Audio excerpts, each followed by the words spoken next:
Hey guys, welcome. We got our two pups in the background, and Chris will be here at least for most of the time. Let's see, we got Dolly on. Hi Dolly, Desi Lou's garden. How are you guys? Desi Lou, where are you joining from? Ecocentric Homestead, welcome. I wanted to talk today about no-till gardening and what we're doing in the garden and the different methods that we're trying. So I'll give people a few minutes to hop on before we dive right in. I just got a book in the mail that I'm really excited about. It's called Northeast Foraging. Somebody on Instagram recommended it, and I'm really excited about it. It talks about there being 120 wild and flavorful edibles from beach plums to wine berries. So it's pretty cool. It's got a lot of cool graphics in it. Yeah, really cool graphics. Descriptions of what to do with everything, like how to eat it, how to cook it. Yeah, how to cook things and what time of year. Amaranth is in here. Interesting. So that's pretty cool. Does anybody on here enjoy foraging? What do you guys like to forage? We just made dandelion tea with dandelion, and you made some pesto last week. Yes, made with, pesto. What was that? Did you make it with? Purple dead nettle and wild garlic, I think. So I'm just waiting for some more people to pop on. If you guys can, I'm not seeing anything in the chat, so if you guys can just introduce yourself in the chat. Hey Stivers, I saw that you foraged honeysuckle. I'll have to watch that video. What are you going to use the honeysuckle for? I saw tea. I think I saw that in the title, tea. Hey Green Dream Project. I don't think we've ever had you guys on a live before. Yeah, hey Jim. It's good to see you guys. We're talking about this book that we just got, called Northeast Foraging. So I'm really excited about it. So it talks about all these different things like American hazelnut, American persimmon. So apple. We have a wild apple tree, guys. That's pretty cool. Well, we have a bunch of crab apples, but we do have one wild apple tree. Hello, Jazz. How are you doing? So I'm working on editing a spring farm tour right now, and I talk about I show you guys the wild apple tree in the farm tour. Hey Morgan, how's it going? Where are you joining from? Dolly, so you like blackberries, elderberries, but not mushrooms. The penalties and mistakes is high. Yeah, I do want to get into foraging for mushroom. I'm going to start to look for some things that are really reliably safe, and then based on pictures, and then I'd love to have like a mushroom forager person walk me through. Show us around. Yeah, come visit us in the height of mushroom season, which I think is fall, maybe fall. I'm not sure. No idea. Let's see. Desi Lou, not so much to forage. Well, can you forage for some cactus? What else did I see? Mesquite. Mesquite you can forage for, right? Dandelion tea. Dandelion tea is so good. I made some, and we've been drinking it at night. It's also really good for digestion. That's really cool. What do you use what do you put in the salve? So you have the dandelion. How do you make the salve? I'm just curious. Totally get that. I'm sure your time difference is, I don't know what time it is there. Late? Early? Who are you talking about? Jazz. Oh, it'll be late. Probably like 1 a.m., 12 p.m. or 12 a.m. Yikes. Yeah, that's awful, Dolly. That's scary, yeah. I know hemlock. You know what? I know hemlock resembles Queen Anne's lace too. And Queen Anne's lace is wild carrot. So that's another one that you have to be careful with. Although once you know what Queen Anne's lace looks like, you can tell what the root looks like. Mesquite, yeah. Are you guys gonna forage for mesquite? I just saw that in somebody's video the other day. Deep South in Texas, so much. I saw blackberries in Texas. They call them dewberries, right? It's just midnight. Okay, so you guys are 5 hours. That makes sense. I remember a lot of Europe was like 8 or 9 hours when I lived in California, so that makes sense. So this book's pretty cool, and honestly, it makes me a little sad looking at all the things to forage because I know a lot of these things don't exist here on our property, but I'm excited about the ones that do. Yeah. Like nettle. It'll be good to know about too if we ever go anywhere else and we're traveling and we spot something. Yeah, or we can move. Read up on it. We definitely have oak and we definitely have acorn. Hi, Rose. I haven't talked to you this week. How are you? So Stiver says that the salve has coconut oil, beeswax, olive oil, and dandelion. So that's really simple. So how do you extract the dandelion? And that too, yeah. Yeah, like how do you extract the dandelion? Okay, so dewberries and blackberries are different. Huckleberries. I love huckleberries. Hey, Pete's Little Homestead. How are you doing tonight? It was kind of a fun day today because yesterday on our way home, I drove by a house that had this giant bay window that was. This thing is 10 feet wide and 5 feet tall. It's huge. 3 windows in it. And it's like in really good shape, except for some glass is missing. But other than that, it's in really good shape. And so I thought it would make a really good base for a cold frame. And it even has like the windows can open, right? They can like pull open. The crank windows on the 2 ends. So that way you could crank it open to like let cool air in or something. Or to put stuff inside of it. You can use that as your access point as well. Yeah, so it's super cool. So, but we don't have a truck. Anywho, today I drove by and it was still there, so we were able to call Chris's dad and they picked it up. So that was really cool. Rose, I cannot believe your goats are holding their babies hostage. At what point will you have to induce their labor? Oh, that makes sense, Stivers. Okay, so I should pick them now. We have way too many and we're about to mow the lawn because it's getting really long, guys. It's crazy. The grass is like some so places tall. It's probably close to a foot tall now. Yeah. We have so many wild blackberries here. They're not very big. They're really little berries, but they're everywhere. So I also showed that in the farm tour that I'm going to be posting tomorrow. So tons of blackberries, no dewberries. They grow like low to the ground, right? We have a lot of wild grape. I made wild grape jam last year. It was very, very good. Really sweet because I added a lot of sugar, but really, really, really tart. Yeah, it turned out so good. That was one of my favorites. Yeah, it's all gone now. I was kind of bummed. And we didn't have a ton it's weird because even though I finished it, I had this weird thing of, well, I don't want to buy jam because I made jam. So now I didn't want to buy it. Oh, that's really cool. I'll have to do that, Stivers. I saw your tea garden video and that's really cool. I still don't know where my tea garden is going, but I did buy a couple of rose bushes that I'm planning on putting near the tea garden, and I have some lavender. I have some sage growing. I have what's it called? Yarrow and echinacea. So I'm excited to put those things in the herb garden. Ecocentric. We do have an old scythe.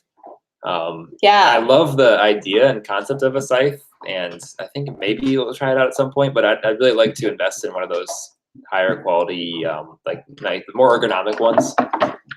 I don't know. I don't know how fast I can get up to it because we have quite a bit of lawn to mow. We have probably 5 or 6 acres that we mow. Yeah. And so I don't know. At least 4 or 5 acres. I don't know how well we keep up with a scythe. And then we have 3 acres that we have to brush hog. But I love the idea of it. It sounds great. It would be really cool to clear out certain areas where there's like weeds growing. I love watching the people, watching YouTubers. We tried it one year, but the one we have is super bad. Yeah, and I don't know the technique really. Yeah. Hey, Botters. How's it going? You're in the hizzle. In the hizzle. This is the hizzle. Boop. Boop-a-doo. Okay, so I was talking about this book. So if anybody wants to know more about this book, feel free to shoot me a message. And I forgot to say hello to Wagner Wandering. Thanks for being here. We have to mow because we don't have a brush hog. So if we don't mow, it becomes impossible to mow. So if it gets too long, then you can't mow it anymore because it will just completely clog up the mower. Our neighbors probably ostracize us too if we. Well, we don't really care about Never that. mowed, It's more the mower. So if we don't keep up with it, it's really hard Yeah. to do it all, and we don't have a brush hog or a tractor. So yep. Okay, so I wanted to talk to you guys and with you guys about no-till gardening. So feel free to post your questions and your thoughts as we're chatting because I really want to just talk about it. I'm so excited about it.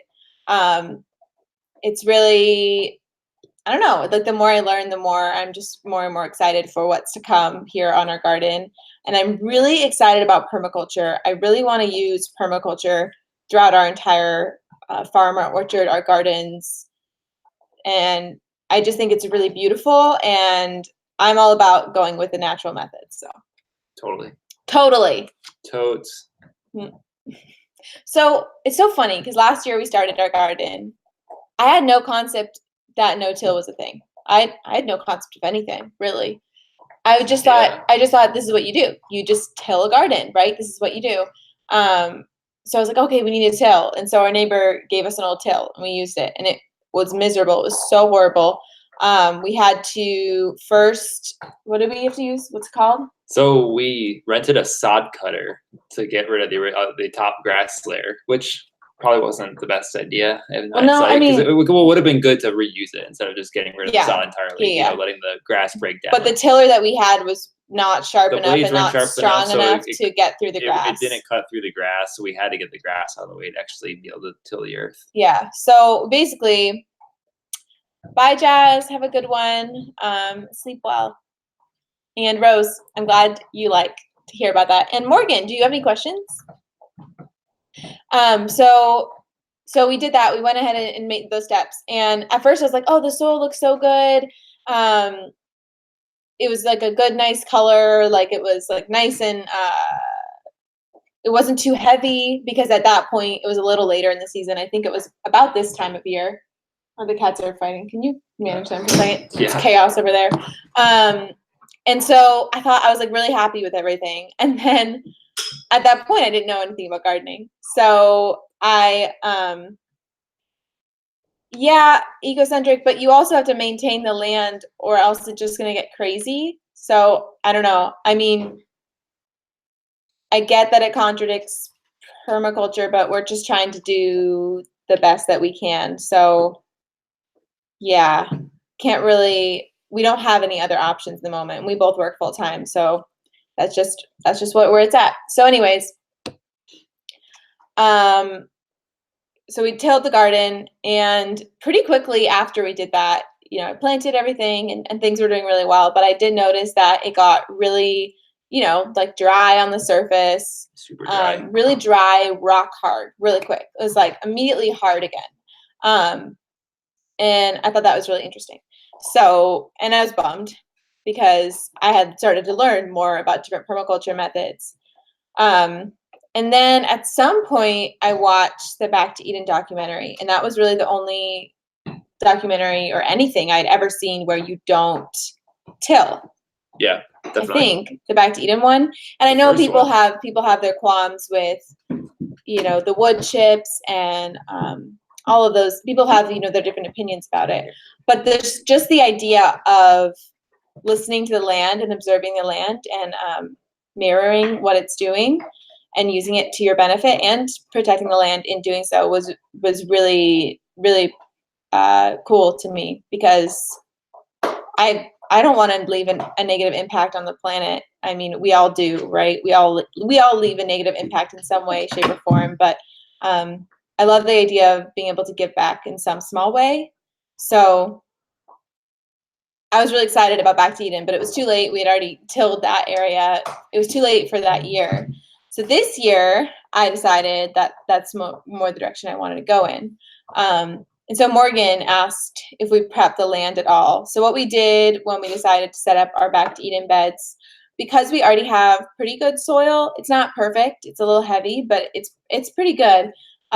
We laid down cardboard on the ground, and then we just put our wood chips down. And the point of that was just to use the cardboard to create a barrier between the grass and all that stuff.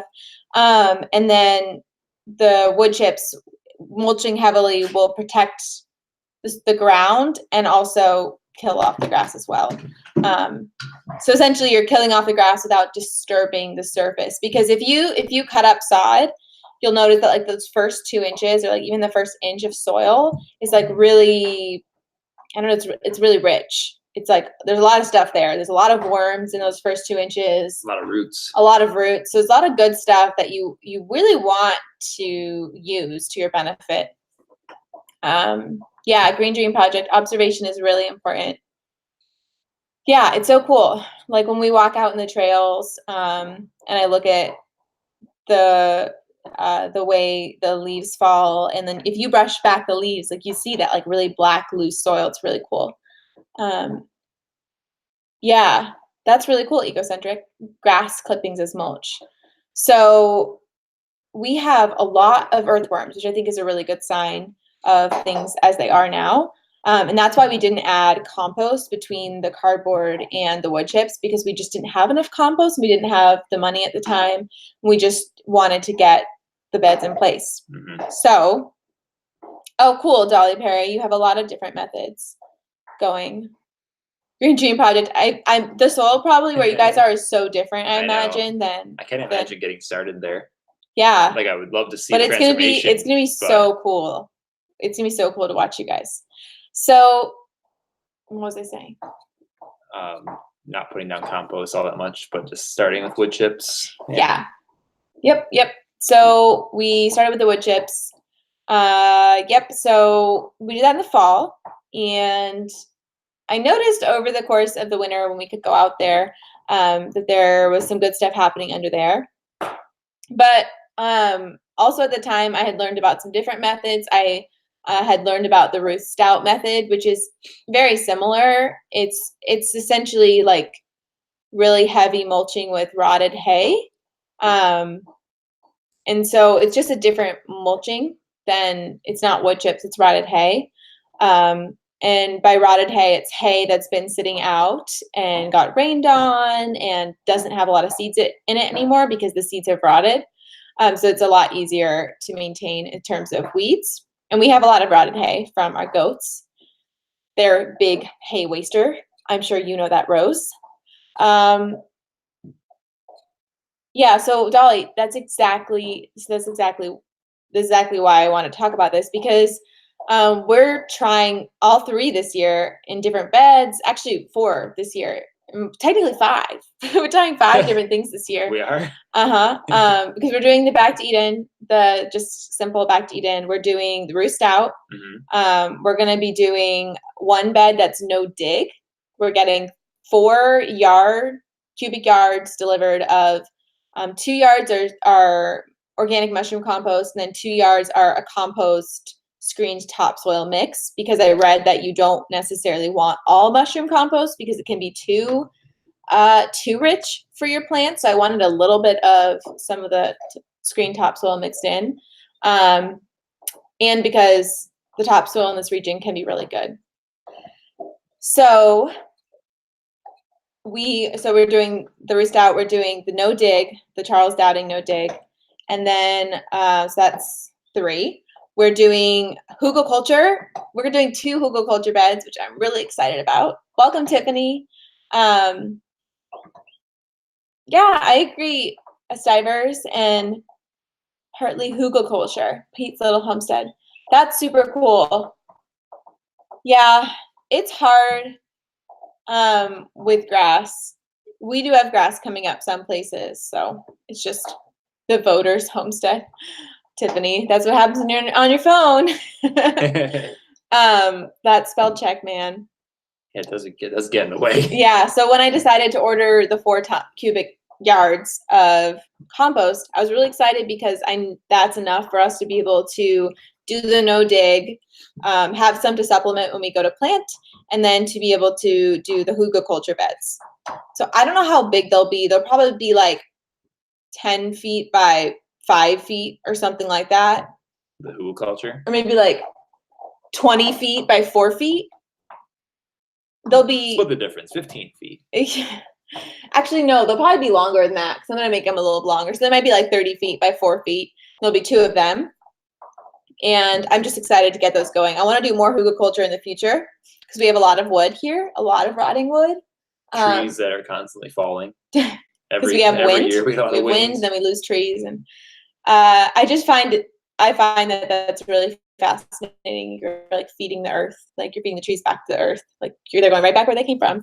And they would do that out in the woods. But if we can utilize that process and then grow our own food at the same time, so cool. So boop, boop, badoo. We used to only do tilled gardens. So much more if we weren't so stubborn. Yeah, I find that, I can be a stubborn person, I think. So it's interesting because with gardening, I feel like I'm so open. Like, I feel like I'm just like a sponge, like ready to absorb anything new that comes my way. And you know what? It depends though, because if the thing I'm finding that's new is unnatural, I really am opposed to it. So I don't like the idea of just like tilling and then like throwing landscape fabric down. I know it works really well for people. I know they love it. I don't like that idea because it just feels like so unnatural to take and then just like throw something down. Throw a synthetic material down. Yeah, to put synthetic material down. And I know, like I said, I know it works. But it's just not me. It doesn't resonate with me. So when I hear about like Hugelkulture, I remember I was trying to explain it to Chris. I forgot what the name was. I mean, who remembers that name? It's hard to remember. I don't think I remember telling him, I saw this idea where you like put a log in the ground and then you put a hill over it and things grow like crazy over time. And he thought, it was like, what are you talking about? And then I watched a video on it, like, oh, is this what you're talking about? Yeah. He found a video on it. Reality. So I was super excited about that method. And I think I saw it on Pinterest. So Pinterest can be helpful sometimes. Our Organic Life. You are doing a variation of Justin Rhodes' method. Is that his method? Just having chickens work the soil? Or the grass is so deeply rooted? Yeah, chickens are great for that. They'll take it out eventually if you leave them on there long enough. We're gonna have the chickens. I'm gonna rotate the chickens around the garden in the winter to just have them kill off like any remaining pests, like grubs and stuff. We'll see though. Might not work. I agree, Desi Lou. We do all live in different places. And I know in England they have a really big issue with slugs. And so it can be hard to use wood chips. And then, like, I know in a lot of places, like if you are using hay as mulch, it can lead to a lot of weeds. So that can be hard. Ecocentric. Remind me your name, Ecocentric. Sorry, you've probably told me a million times. I keep forgetting. You tried no-till 15 years ago. How much time and energy was wasted? Yeah, it's so. I feel like a lot of our problems as humans stem from our lack of patience, because we want a quick fix with everything, and I think that's why people till, is because it's quick. Like you till it, it's quick, and you can plant. I think there's like a lack of questioning oftentimes as to why we do things the way we do them. Yeah, but I think like we want a quick fix, and I think permaculture isn't necessarily quick. You have to be patient. You have to wait for things to break down. What's patience? You have to wait for the wood chips to break down. You have to wait to be able to compost. You have to wait. And we're like, nope, I'm not going to wait. And so I think a lot of that can disrupt. Our lack of patience can disrupt nature, unfortunately. Yeah, Rose, I'm guessing you're talking to other people in the chat. Yeah, you definitely don't want to prep a garden with chickens or really any animal in like the spring or something like that. Definitely want to do it with chicken manure. I think actually you want to do it like a year in advance, but for horse manure, like 6 months. One idea we have is actually to push back our horse pasture fence and to put a greenhouse and then surround it with like flower gardens and herb gardens. And that would be really an interesting thing to do because we would really be planting in soil that's had horse manure in it for decades. And it would be just interesting to see how different the soil is there. So Yeah, although where we planted our orchard had horse manure. it's true. But One day. we won't know what the result of that being planted there will be until later. Yeah. Well, I'm glad you're learning so much new info, Wagner. Wandering. Thanks, Spotter.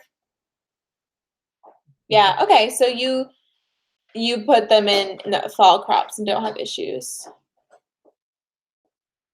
Yeah. Trying not to downgrade anyone's method. I mean, yeah. I think everyone is different and does stuff in different ways, which is true. And things can work like. But I think there are some ways that are, it depends on your values, right? Like if your values is growing a lot of food for market, like a certain permaculture method might not work with that value. If your value is really like giving back to like the earth cycle, then permaculture is really what you're going to be wanting to do. So it really just depends on your value. And then if you know what your value are, then you can choose the best method. So, but yeah, I agree. I think you can't like objectively say this is better, like better or worse. But I can still have opinions. And encourage people to try things they haven't tried before. Yeah, totally. It's okay to believe in something. And I am believing in permaculture these days. So that's what I was going with. So the Ruth Stout, the permaculture, and the last method we're doing, opinions are great, Rose. And I know you and I are in the same boat with having a lot of them. I've always had a lot of opinions. And I think, yeah, I don't know. I do like discussion too. The other method that we're trying, kind of, is just planting in a garden that we tilled last year and seeing how did we disrupt things. So I'm really curious to see. I mean, I've noticed one thing for sure. It is muddy. Tilling led to a lot of mud in the spring and has made it very difficult to plant. We really impacted the drainage by tilling. Oh yeah, the drainage, like it's crazy. And if you drive around farms, like at this time of year, you'll see it, like tilling, like, and it's like, they're really heavy tilling, right, in the bigger farms, but it clearly impacts drainage. So if you're in a climate where you have really poor drainage because of heavy rains, it can be really hard. Hey Samantha, how are you? Yeah, that's a good point. Ecocentric. And you're gonna know your land and you're gonna know what it needs. Let's see. Soil testing. We haven't soil tested. It's kind of winging it right now. I mean, I'm not winging it. I mean, winging it. I know it's good. It's good because I grew a lot of stuff in it last. We're not like trying to strategically plan for soil quality and the plants we're gonna put in the soil because of the soil quality. Yeah, I want a soil test. I'm really bad with anything that's like an administrative task or task that requires organization. And there's like all these forms you have to fill out and you send them certain places, and that makes me stressed out like crazy. I'd much rather just learn from what learn from what the plants teach me, even though it might take longer because I just hate administrative tasks. But I do recommend everybody soil test. I'm not walking the walk there. Especially if you're in a city. If you're in a city or you're even in a suburban environment, soil testing can be really important because of potential heavy metals. I have a friend who it wasn't even in the city, she lived in a small town, but there had been a barn on the property before and she didn't know about it. And so when they did soil testing, they found a lot of lead in the soil. Well, yes, but all the soil should have, like, we're planting similar crops. Like I'm going to plant tomatoes in all the 3 different spots, if that makes sense. So yes, I agree. If one crop totally fails, it could be a method or it could be nutrients in the soil. But if I plant that crop in multiple different kinds of beds, then it will tell me something. Like I planted potatoes in Ruth Stout, and I planted potatoes in our garden last year that we tilled. Green Dream. Yeah. Trying to think of what else we're doing with the different methods. And so when it comes to the Hugelkulture, what we're doing is we're going to be, it's going to be raised bed, essentially. Like we're not getting pine boards or cedar boards and putting up a raised bed. Oh yeah. But And above it's ground. it's essentially going to be raised because we're going to put down Large. the wood, and then we're going to be berm, adding basically. Yeah, a berm. A berm. The amendments similar. What amendments? Like what I'm planting? Constitutional. Constitutional amendments. Like when I'm going in and planting, like what I'm adding with the plants. I think that's the question. I don't know though. Yeah. Do you guys have a preferred method that you like to use on your farms? I'd love to hear because I don't know what mine is. Does anyone else have any? I'm curious if anyone else has experience with Hugelkulture as well. What Yeah. that has been like, because that's kind of probably, it seems like the forgotten child of permaculture, and in the mainstream, it's something that people don't do as much. You know, Ruth Stout's pretty well known, and Back to Eden's pretty well known, but Hugelkulture it's there, but people don't discuss it nearly as much and don't try it out nearly as much. I don't see it. It's not trending yet. It's gonna trend. It's gonna trend soon. Compost is less than manure. Or I don't think I'm understanding that comment. Compost equals manure plus manure plus manure. Yes. These formulas are a little dicey. I love experiments too, Samantha. So yeah, we're definitely going to share the Hugelkulture bed. I know the thing with a lot of these methods is they're not, like we could probably have a more productive garden this year if we tilled the whole thing up, added lots of compost, and just planted in it. Probably could this year. So if our goal was like have a garden this year and then leave, then do you moderate a Hugelkulture group, Rose? I want to be in that group. Anyways, but then each year you're gonna be adding more, you're gonna continue to add more.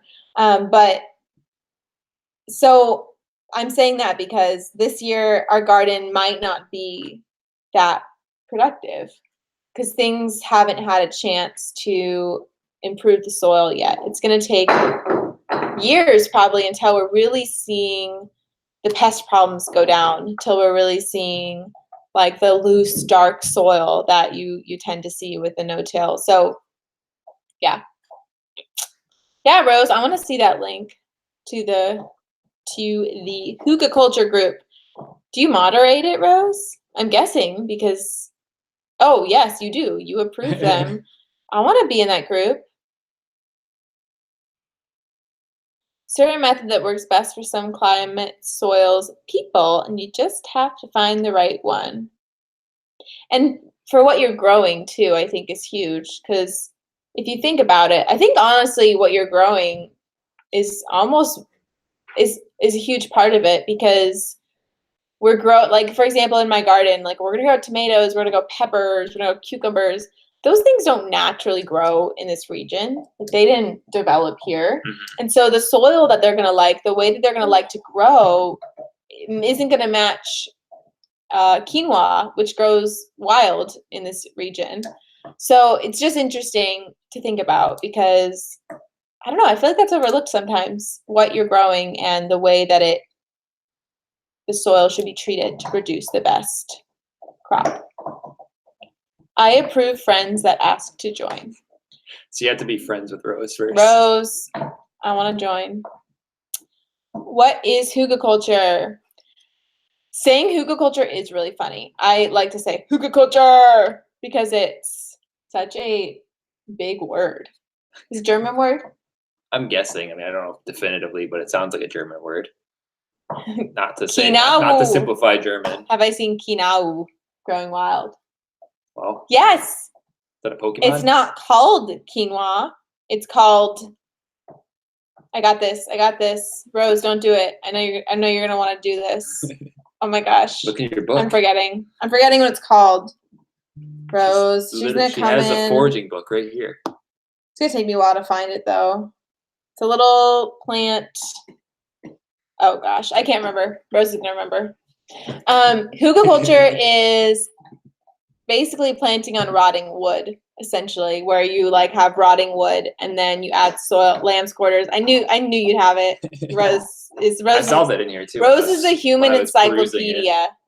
And you put soil on top, and then you plant in the soil, and then over time the wood breaks down and just produces like amazing rich soil, and things just grow like crazy. Lamb's quarters. Wild spinach, Rose. Does that sound right as well? It's sold as wild spinach. But then when they grow, it looks so much like quinoa. It's crazy. Well, because it's like wild quinoa, and it produces yeah, so the seeds are like quinoa. My mind is blown right now, right, Samantha? That's how I felt. And can you grab actually one of my the quinoa flat? You'll see it. Where? It's on the lights, or the light stand. We're gonna set the dog balance here. It's okay. Lotus. Wild spinach. So you can eat the greens like spinach, and then you can eat the seeds like quinoa. Super cool. Yeah, so it's not on the light. It's on the stand. It's The one that says do not water. No. Gotta help him get the quinoa. It's the first right there. Up one. Yep, that one. I want to see the babies. Quinoa babies for sure. They're a little crazy. They got a little leggy. Might be dark right now. No. Do you just light one up over there?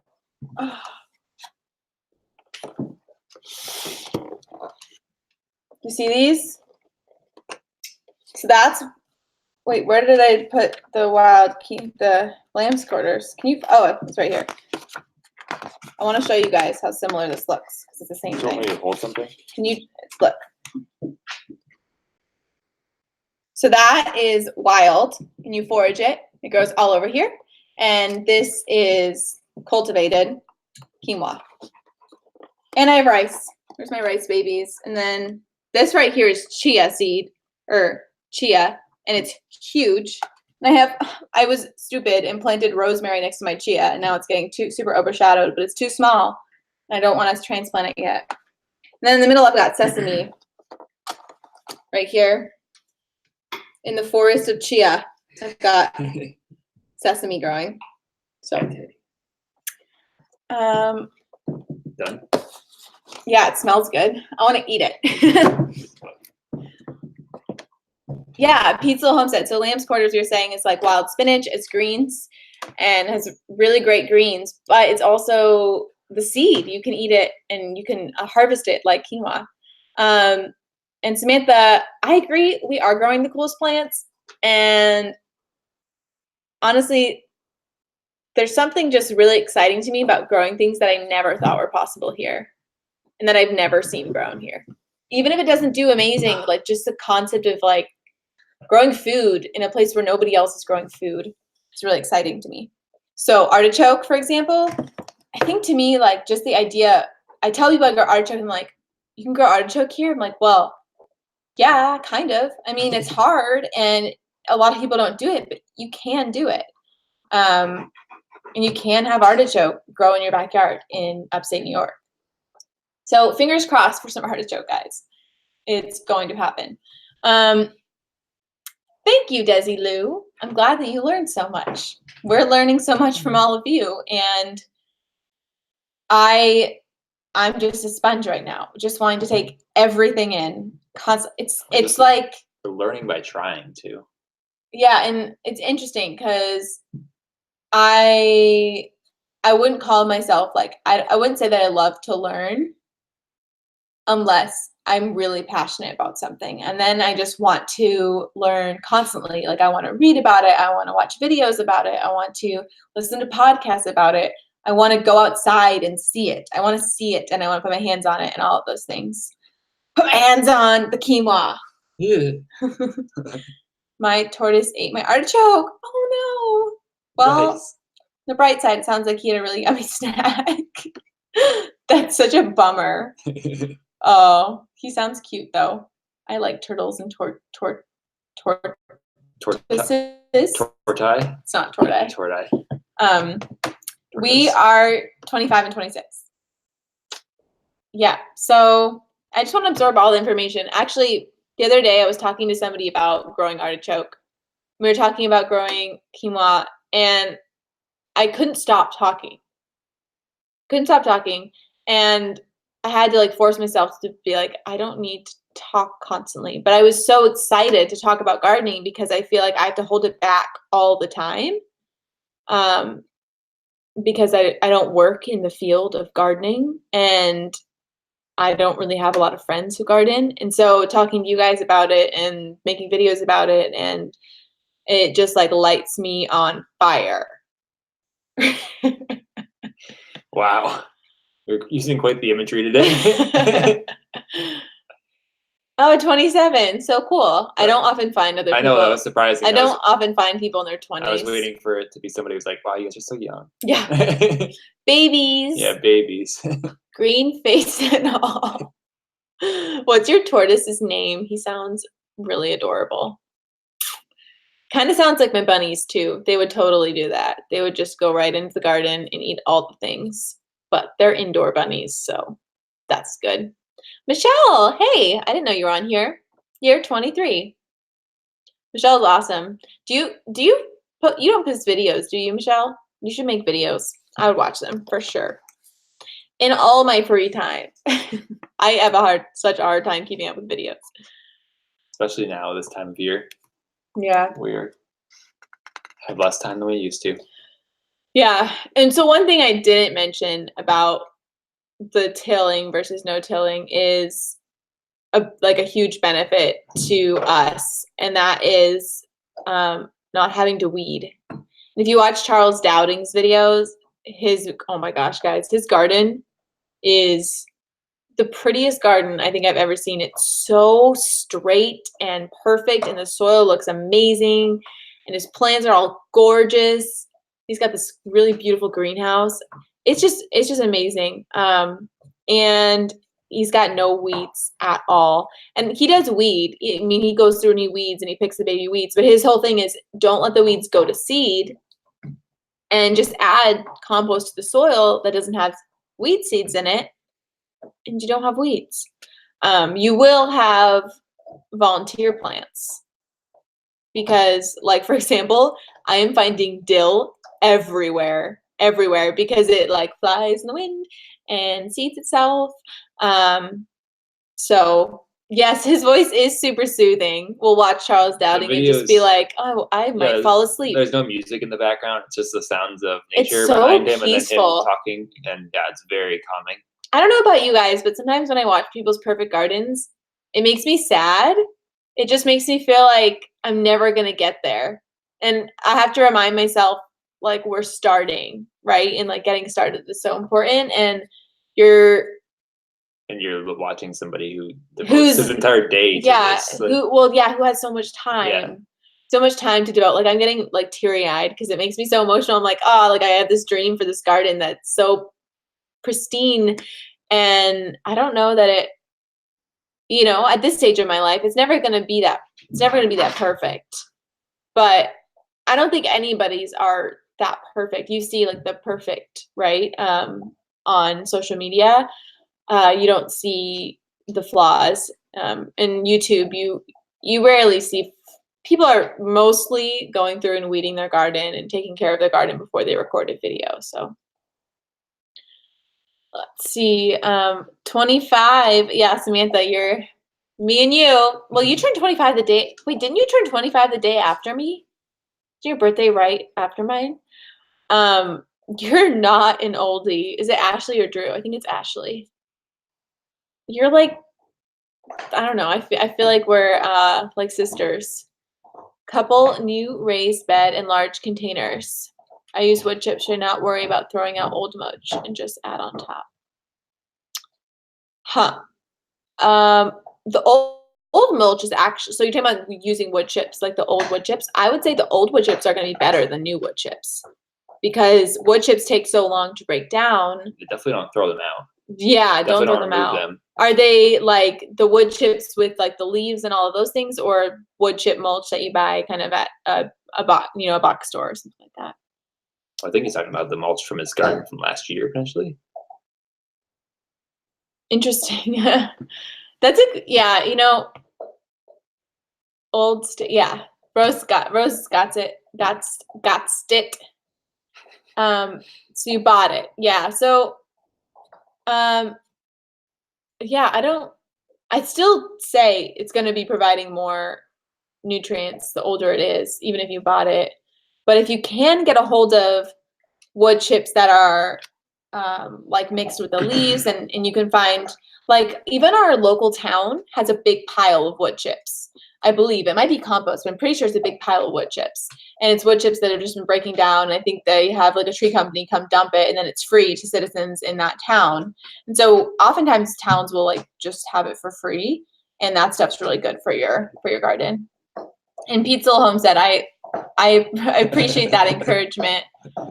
Yeah, I don't know. There's something about just having a vision and just knowing you're going to have to wait and it's going to take time to get there. And I think and then also acknowledging that the process of getting there is actually more beautiful and more meaningful than the result.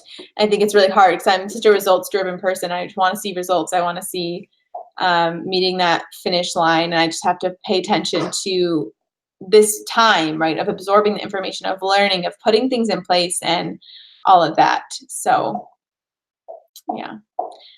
Oh, you can have, isn't there a thumbs up emoji on YouTube? If you're on your phone, it might not be the same, but oh, cool, Botter. Phone emojis. Yeah, when you're on your phone, you can use your phone emojis. Ashley, that's really cool. Are you guys using it on your raised beds? Yeah, it's nice to deliver. You're awesome. Jim and Jessica. How are you guys holding up being at the homestead, just the two of you? We'll go join you guys. You know that we're committed to homesteading. I mean, it does look pretty epic. He's got a lot of interest in Arizona these days. I've got Arizona fever from all you guys out there. I don't know why. He's really into Arizona. I never had any interest in any deserty Southwest states, but watching you and Homesteadonomics and Handyman. He loves Homesteadonomics. Yeah, all the different stuff. I mean, the stuff you're doing with Ray Clamens out there, Jim. It's just, I don't know. It's got me super interested in it.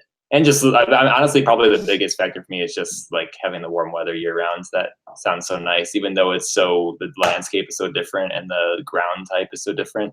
Yeah. I don't know. Don't know if it'll ever happen, but I would not be opposed to living there is what I'm trying to say. We will stop by one day. Maybe we'll take a road trip back to California. Yeah, I've spent some time in Arizona. We have family in, Prescott. So it's not quite as deserty. It's a little bit more in the mountains. I've spent some time near, what's it called? Phoenix, near Phoenix, Mesa. And I've spent some time in Scottsdale.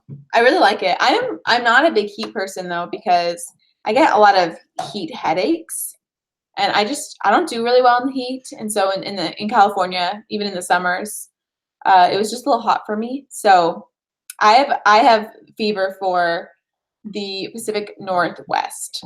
So he's got Arizona on his mind. I've got like Washington, which is pretty different. Pretty different. So and we're in New York, which doesn't really match either of those places. Is Kingman in Arizona? I'm guessing. And Ashley, I didn't realize that you guys lived in Scottsdale. How long have you been in Texas? Yeah. So, what what are you guys doing to your soil, Jim and Jessica? What are you guys planning to do to supplement your soil? Because I imagine it's tricky. You're starting from scratch, and it looks like you have, is it red clay or is it sand? I don't know. It could be either. Yeah, I'd be curious to see how you really start that process and where do you start? Yeah, totally. What to amend it with. Yeah. And what you can actually grow. It looked like you guys had a pretty high fence too. Are you planning to put a shade cloth over that? I was wondering that because I know a lot of people in Arizona do shade cloths over gardens. Makes sense. Samantha, you're looking for some soil for your herb garden, like bagged soil. We have a brand here that I love. It's called Coast of Maine. So it's really nice. Clay, heavy. Yeah, ours is kind of heavy too. It's hard. I have a hard time telling at this time of year when it's so wet. It's hard for me to tell. I think most, I guess you could have sandy soil, but a lot of soil I feel like I hear more often that people have clay soil. Oh, you can buy small bags. You can buy like 4-pound bags, Samantha, normally. Fourth generation Texan. Okay, so you were just there for a short time. That's really cool. Interesting. Mulch and compost. Are you guys using wood chips? I know you've done a lot of research on it. Or are you using what are you going to be using for mulch? And compost is awesome. It's just it's just one of those things I had no clue what it was a year and a half ago. Are you guys using your own compost? The stuff that you guys have been making? Oh yeah, that's a good question. Human manure.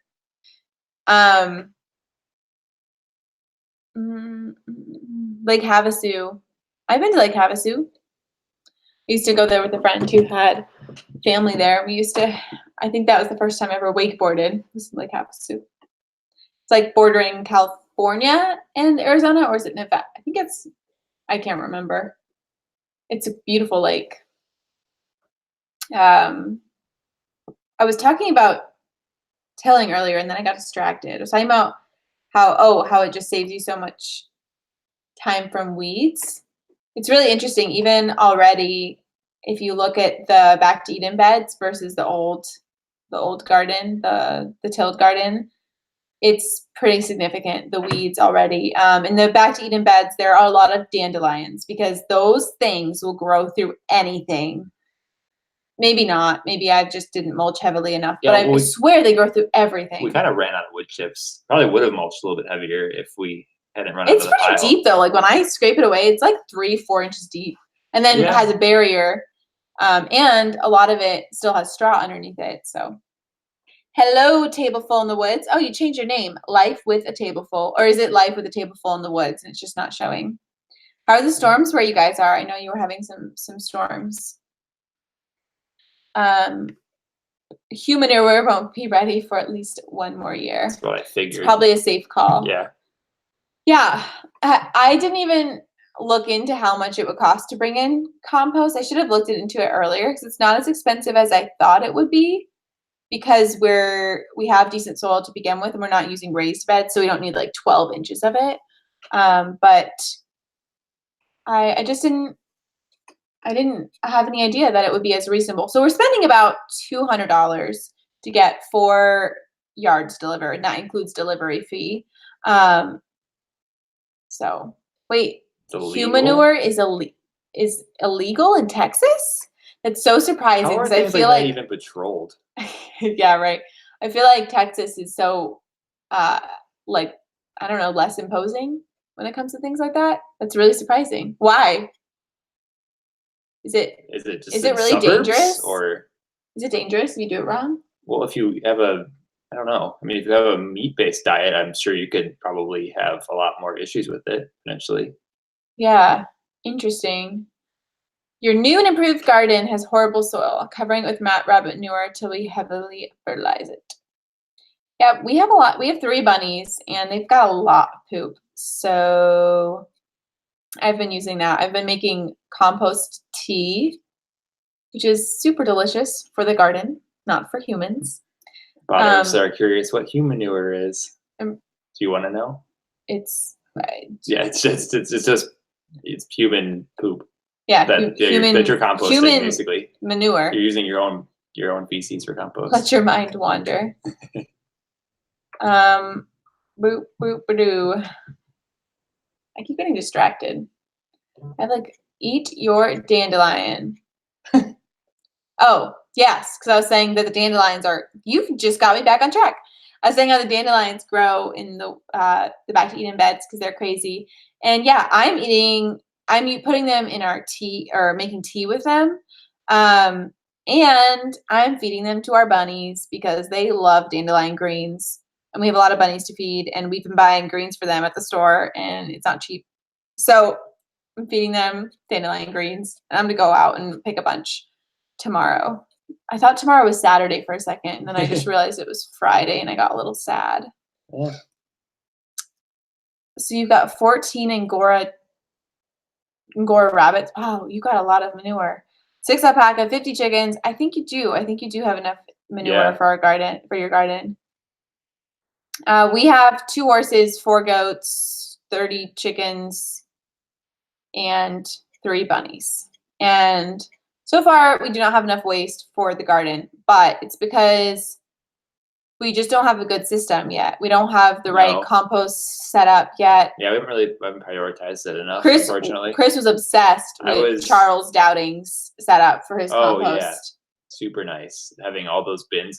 We don't have, that's what I want, is having a multiple bin system of some sort where I can have one pile in a different stage at all times. So we always have one pile ready to use, some that are being added to, some that are in the process of breaking down.